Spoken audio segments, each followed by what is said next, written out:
2006 सालच्या मुंबईतील लोकल साखळी बॉम्बस्फोट प्रकरणातील 11 दोषींची निर्दोष मुक्तता।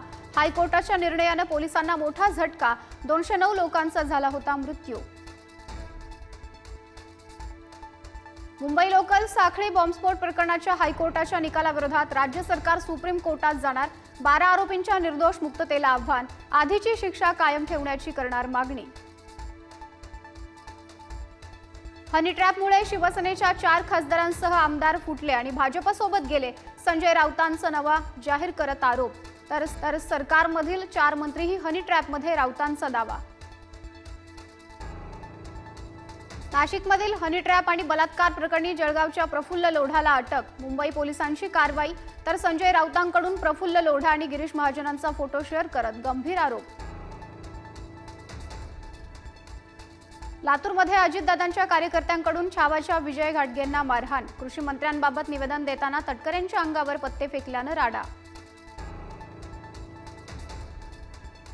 लातूरमधील मारहाण प्रकरणी राष्ट्रवादीच्या सूरज चव्हाणांसह 11 जणांविरोधात गुन्हा दाखल।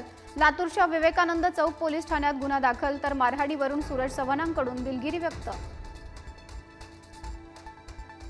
अजित पवार असे गुंड पाळत असतील तर राष्ट्रवादी रसातळाला जाणार। दादांना परिणाम भोगावे लागणार।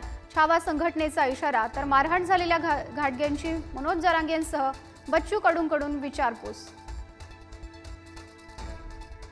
छावा संघटनेच्या विजयकुमार घाटगेंना झालेल्या मारहाणीच्या निषेधार्थ आज लातूर बंदची हाक। छावाच्या बंदला मराठा क्रांती मोर्चाचा पाठिंबा। राज्यभर पडसाद उमटण्याची शक्यता। लातूर, जालना आणि नांदेडमध्ये छावा संघटना आक्रमक। जालन्यात अजितदादांच्या राष्ट्रवादीचं कार्यालय पेटवण्याचे प्रयत्न। तर नांदेडमध्ये टायर जाळून रास्ता रोको। लातूरमध्येही राष्ट्रवादीचे बॅनर फाडले।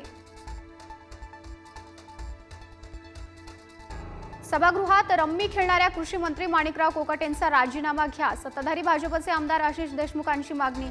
कोकाटेंची कोंडी। मुंबईच्या घाटकोपरमध्ये पुन्हा मराठी विरुद्ध हिंदी वाद। मराठी नाही हिंदीत बोलायचं। परप्रांतीय महिलेचा ग्राहकांना दम। महिलेच्या अरेरावीचा व्हिडिओ व्हायरल। मुंबईत लोकलमधील महिलांमध्ये मराठी विरुद्ध हिंदी वाद पेटला। मुंबईत राहायचं असेल तर मराठी बोला। लोकलमध्ये महिलांचा संताप। वादाचा व्हिडिओ व्हायरल।